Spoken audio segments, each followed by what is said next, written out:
Tonight we are talking about science fantasy, and we'll be talking about specifically about the comic saga. We'll be talking about Princess of Mars, the Edgar Rice Burroughs novel. We'll talk about Star Wars a little bit, the Gold Sparrow, and I think that's it. I think that's all that we'll be talking about tonight. So we'll be talking about the works for this week, kind of figuring out what is science fantasy, because this is a new wrinkle in what we've been learning so far, and what's the deal with science fantasy. So Rachel, what is science fantasy? if you had to sum it up, what would it be? I think the possibly easiest way out of everything that I was reading about was saying that science fantasy is just mixing together the whole genre of science fiction and fantasy and just making it into like a mega group. That's how I like to think of it. Yeah, I agree. I think science fiction, it's more about, at least for me, like thinking about it, it's more about like future and technology, and that's all great. And then science fantasy kind of brings in magic. I like magic. And stuff that's more, which is cool. I'm down with it, like, which is much more fantastical, which might seem kind of dissonant for some people, because it's like, oh wait, I thought fantasy was supposed to be about rationality and using science to make incredible things happen, but also explain the physical world. And so I really like, I wrote down Rod Serling's quote. So like, when it comes to the difference between science fiction, science fantasy, he says, one is the improbable made possible, and the other is the impossible made probable. So I'm guessing science fiction is that first one, the improbable made possible, and then science fantasy is the impossible made probable, because like we've got spaceships and crazy stuff, but we also have magic. You can add in the magic and supernatural things, and I think I like that. I actually had an initial resistance to the idea of fantasy in general. And I think that's where it's strange, because for as much as I love English and writing and all these different genres, I definitely had a wrong idea of what it meant now that I'm looking through everything. So yeah, I had to really kind of like rethink my conception about what science fiction was, because I looked at it, or at least I had this idea of it, and I was like, no, that's not for me. Like, that's space and robots, and I hate space. I hate it. It's like there's nothing there. You have to bring your own food. You got to bring your own oxygen. It sucks. It's like worse than camping. But it doesn't want you there. So I was just like, yeah, this isn't for me. But like once I started reading about it and preparing for this class, I was like, wow, there's a lot more to science fiction in terms of like where it occurs and overlaps, and there's a lot of subgenres to it. So I'm kind of thinking like, I might like a specific type of science fiction, you know what I mean? Because there's like just like there's in fantasy, there's like high fantasy and like different types of fantasy. So I think it's just about the wrinkles to it, and exploring it, and like realizing there's more to it than what I thought. Because I love Mary Shelley. I'm a Gothic scholar, and so it wasn't until I started preparing for this class I was like, oh my god, she wrote the very first kind of sci-fi novel, in The Last Man. And it's just like, yeah, you could say that Frankenstein is science fiction because they're using technology in order to like raise this corpse, but that is neither here nor there. So let's talk about Saga. I loved it. I loved it so much. About it. Had you ever heard of it before this class, or? I actually heard about it one time. I follow a couple different people on BookTube who talk about books that they read. And somebody that I follow said that she had just picked it up and she showed the cover of it. So I remember seeing the cover because I saw like the wings and then the ear or the horn. And so I know I had seen it, but I had never read it, never really knew exactly what it was about. And I just picked it up and I started reading through that first part. And I just say Alana. It's a great opening. I feel like it will never be made into a television show. For a movie, this is so graphic because she's basically giving birth. Talking about it, but it was very. I feel like that I've never gone through that, So I feel like that would be appropriate responses. I mean, yeah, I feel like I'd be cussing a blue streak. But no, definitely. I was surprised by it just because like I don't read as many graphic novels as I should. And just to kind of see it visually, because I think that there is this aspect to fantasy that it can be very visually stimulating, and so like to have that was, I think, really interesting, more so than just like simply reading the book. Yeah, it definitely. So what do you think? I had some hesitations about graphic novels in general. I had read one of them before I even read Saga, and it was part of the Anita Blake series. I read, and I love those. I love that artist. They're so good. I read the books up to 12 or 13, somewhere around there, and I haven't read since then. But I'm trying to go back and reread them at some point. I don't know when that's going to happen. But I found the graphic novel at Half Price Books, so I picked it up, and I was doing a read-a-thon thing for a week, and I decided, you know what, that's short enough that I can make sure to fit it in and at least get it done. And there was something to be said about having those images in front of you where it's not just your imagination based on what the words are on the page. You know, It definitely added to it. I thought it was going to take away, to be honest. Yeah, and to add to that, like I'll go on like a little mini rant and then we'll come back. But with the Anita Blake, oh my God, the graphic novels are so gorgeous. Like just how they lovingly draw like every one of Jean-Claude's abs is just amazing. And that same artist also did a graphic, I don't know if he did a graphic novel or he did the cover for Dean Koontz's Frankenstein. Really? I gotta look yeah, and like, girl, Frankenstein is ripped. Like, I never thought of that as being, it's like, well, like I just, because I think square head and bolts, but apparently this is a new Frankenstein for a new age. So yeah, definitely check that out. If you're gonna make somebody, look at Rocky Horror. He made somebody that was ripped, so why not? Exactly. It's Frankenstein, he's got a new attitude. So what so back to Saga, visual representations of science fantasy. What is it about Saga like that makes it science fantasy? Like if we're gonna explain that to somebody who maybe hasn't read Saga or just reading it is for the first time, like what makes it science fantasy? For me, it was pretty much everything that was added into it, like seeing the depiction of them, seeing the different races, what they were expecting, where it adds in that magical element based on just these different creatures, not creatures, but characters and different ways that they were approaching things. It's kind of what set it off for me to begin with. And I liked when they got further on towards the end of it, and there was all of the war that had come over. It just kind of added to this world building that I kind of have in that mental genre of what science fantasy would be. Yeah, definitely. And the whole, I think for me, like what like kind of turned it and made it science fantasy was like the mention of magic, you know, because she's like, no, you said you weren't going to do that. Like, we're going to raise our baby right and all this other stuff. And so this, because it could be science fiction until they introduce that element. So yeah, for me, it was like that introduction of magic. And did you read the whole graphic novel? Like, did you, the first one?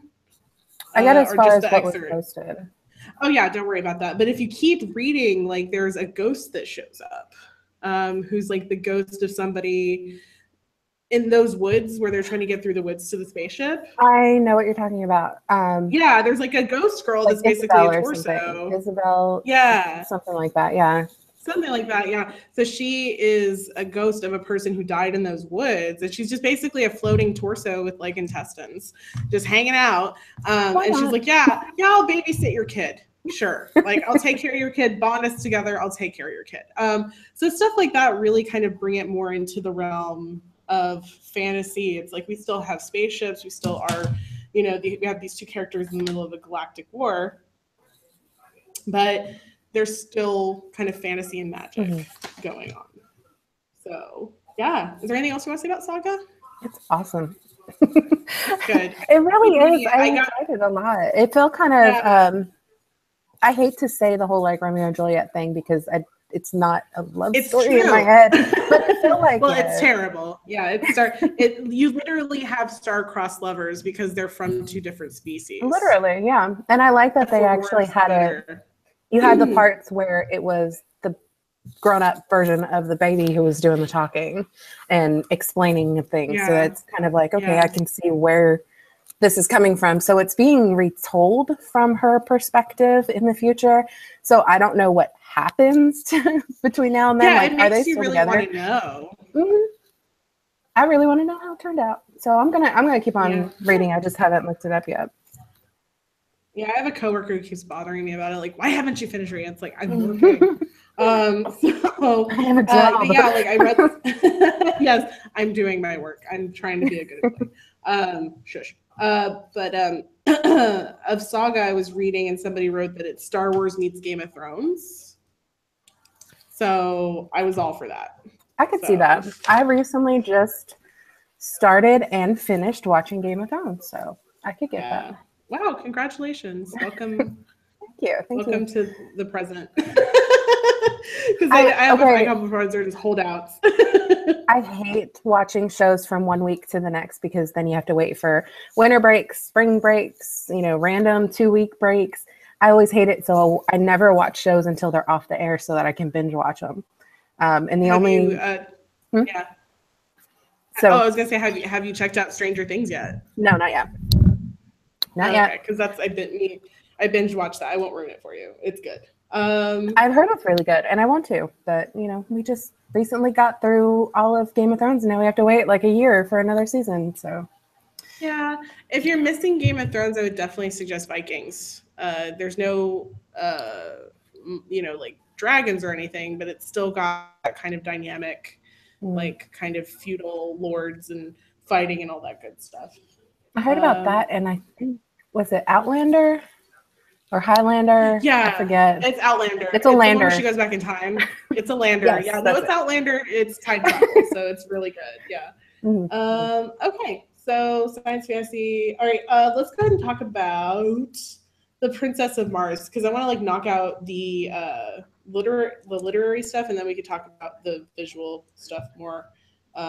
So Princess of Mars. So if you can see the chat. I have sent you there's a link right there where you can click and see there's a folder that I made for us on my drive.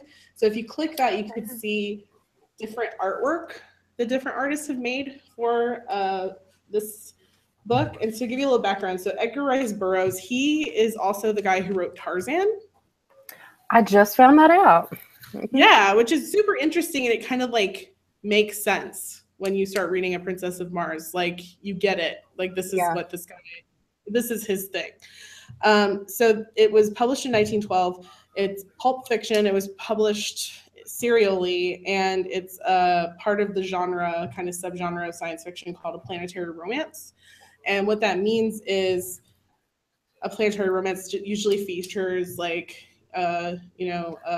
character who goes and is exploring planets, and it's very swashbuckly. They're going and fighting, and there's also a thing called Sword and Planet that is also a kind of genre within science fiction. And this book inspired kind of the big heavy hitters in science fiction like Ray Bradbury, Robert Heinlein, and Carl Sagan even read it as a kid.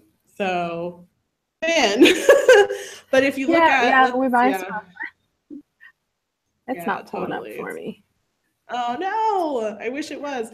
But it just says opening. So.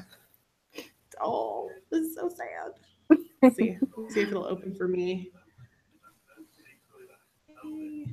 It might not even open for me. Well, just while I'm trying to do that, I had never seen the actual John Connor movie. Yes. I saw previews about it, but I had never seen it. So I was planning on going out and watching it, but I kind of enjoyed, I was reading it and I really enjoyed the aspect. I think, let me start over there. I like the idea of being able to read something and put myself into that position where I could say, okay, if this happened to me, how would I be responding to it? And I don't know that I would have had the same reactions or if I would have or wouldn't have, but it's really interesting to explore how that was handled. That's got to be a special thing to just wake up like that, end up somewhere. Yeah, on another planet. And it's like, I've seen the John Carter movie and I own it. It was a gas station purchase. This poor movie, like, I feel like it wasn't really marketed well. It wasn't. It was if at all. And they could have totally marketed it and merchandised the heck out of it, because there's that cute little dog-like creature, and who doesn't want one of those, to buy for their kid or anything like that. But the movie itself isn't terrible. I just think it is a thing where they didn't market it well, and there was like a switch in heads of the company that produced it, and so it was kind of like there was a weird handoff, and as a result, it just didn't get a good showing at all. Like it didn't really, which is disappointing. Released through Disney, right? Yeah, Disney did it, and so there was like I said, there was a kind of handoff in power, I guess, with Disney execs, and it kind of fell through the cracks. But the movie is ridiculous, and I didn't know it was a book at all, but I really like what they did with the characters. Like I love that part when Tars Tarkas is talking to him, and he's like, Tars Tarkas. And then John Smith. John Smith. Oh, we'll get to that. John Carter. There's a reason I slipped, but John Carter is like, John Carter, Virginia. And then Tars Tarkas is like, Virginia. And then continues to do for the whole thing. But yeah, let's get back to the fact that I said John Smith, because there's a reason. I slipped there because I wrote down this whole thing is basically Pocahontas in space. If you think about it, right? If you think about it, like Planetary Romance is about a white male character that goes exploring to these, like, there are no more exotic lands on Earth for us to explore. We've kind of like explored and subjugated everybody. So let's do it in space. And so that's why I said, I feel like that would happen. Exactly. Yeah, there is definitely a kind of colonial aspect to it. But yeah, I feel like I didn't want to stop at reading just like the 5 chapters. I'm going to continue reading more.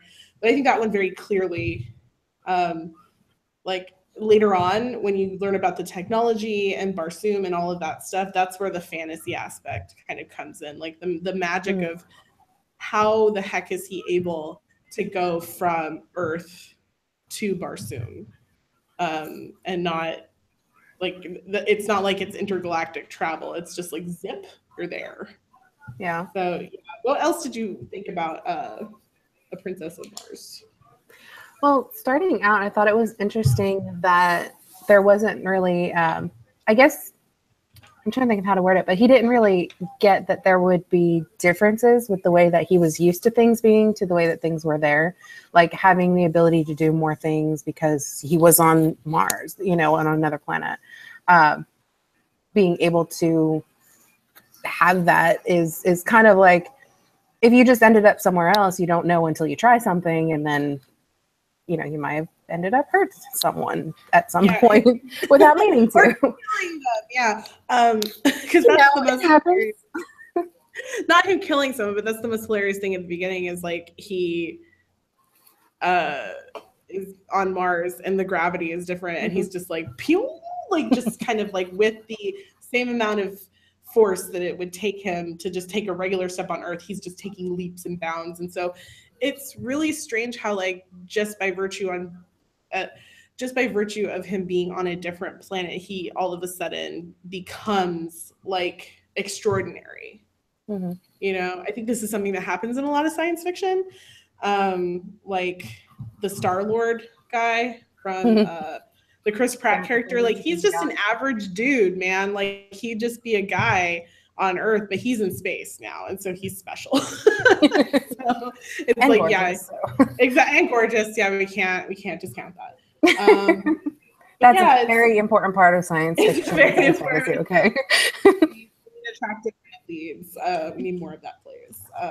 But yeah, no, I quite enjoyed the movie. It's pretty funny. It's pretty ridiculous at times, but it's definitely something that's worth. I mean, I bought it at a gas station, but it was worth my $3 purchase at a gas station. I think my husband saw it. I don't know. I don't know how I did it, but at some point, maybe they came out around the same time, but until I saw Prince of Persia, I put John Carter and Prince of Persia together for some reason, even though I know they're totally different people. I don't know what it was. Two really tanned white guys. Well, yeah. Yeah, because Jake Gyllenhaal is definitely not Persian.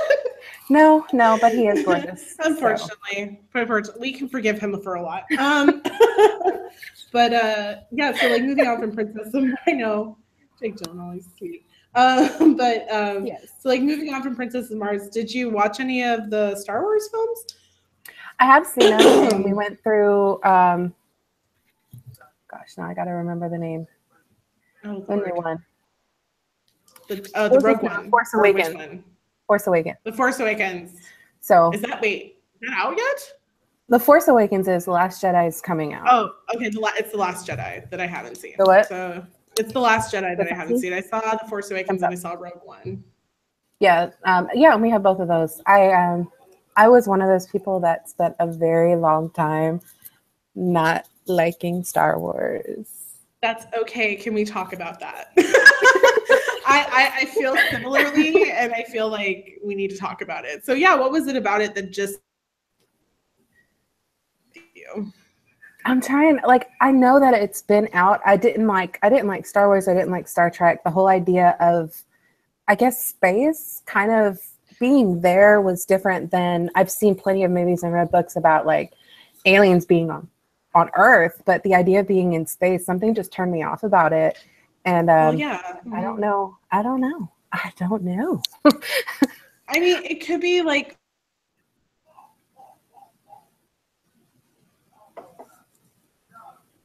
oh, I think I lost you. See that.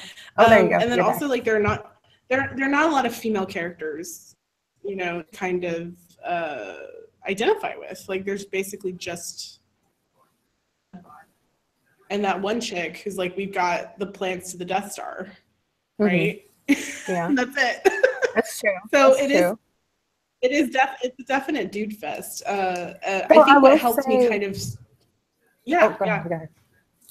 I was just going to say the only part, I think what I really separated with is I didn't, and it's funny because I was watching them in different order, like the machete order. Yeah.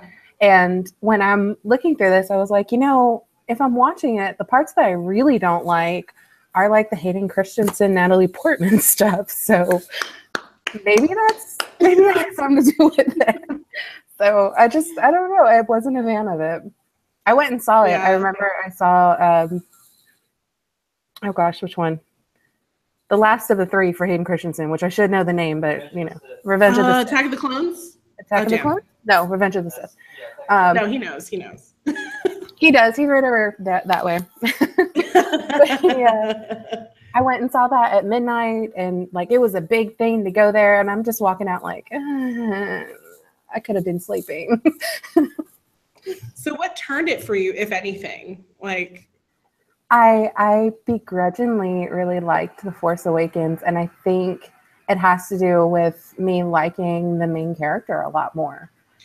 Yes. With Rey. Yes. And the fact that it's a woman, like, thank you. Because Luke, he's great, like sweet baby Luke, he's fantastic, but it's like he's also a whiny little boy. And so I felt like, let's just call it like it is. But yeah, that's about right. It's very true. But no, I feel like having her as a lead was just so much like seeing a woman kind of like discover herself and like struggle and kind of root for her in space and like kind of take a leadership role and just be powerful in that way is very appealing to me, because I can't really get that. She even had that thing about saying, after this, I'm going back. I got to go back to where I'm from. Like she didn't head out with, I'm taking over this role. It was just, okay, I did what I got to do. I got to go. I have to go back to my family. Yeah, because what if my poor thing, like, got to go wait basically at the planet just in case her fam ever shows up. But no, I think it's just really interesting. And then like her, I can't wait until The Last Jedi, kind of watching her develop and into a Jedi and kind of take on Kylo Ren and stuff. So yeah, I feel like in that sense, it was like, because we get so much in science fiction of the hero's journey, and it's been done to death, and we don't really get to see women go through that same journey, because I feel like that's like, if we're going to talk about the Force, it's like you don't have a lot. I mean, it brings new wrinkles into the whole thing of like the Force and good versus evil, because I feel like she has a lot of empathy going into it that doesn't necessarily show up in the earlier movies, because it's more swashbuckling. Let's kill some stormtroopers who can't shoot anything, by the way. Poor men. Poor stormtroopers. That's why there's so many of them. Because if they just go in the same area, they'll hit something eventually. They never hit anything.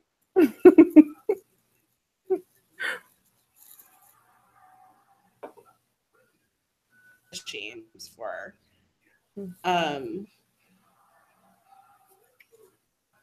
oh, I think it cut out for a second. Hold on.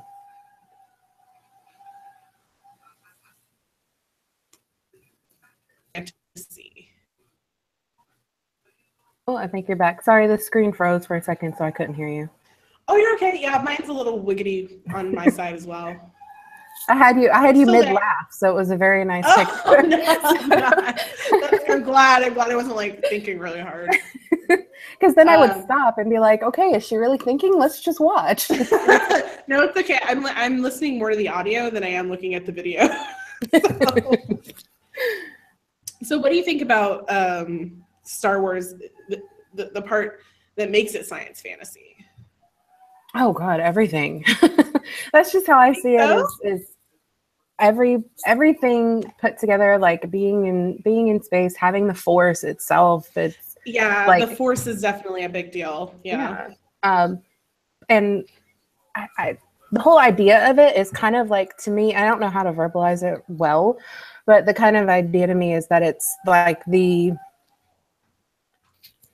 make something internal into a physical thing where you can see that it moves, it can move objects, and it can cause you to fight and be strong and, do things that you couldn't normally do. But that's one thing that I will give this one credit for, because that's really just part of you accepting what you can do, but they made it into something magical. Yeah, and because I was thinking about, Star Wars and science fiction and science fantasy, and I was thinking to myself, like, why does science fantasy even exist? Because it seems like science fiction does a pretty good job of explaining where things come from and how they work.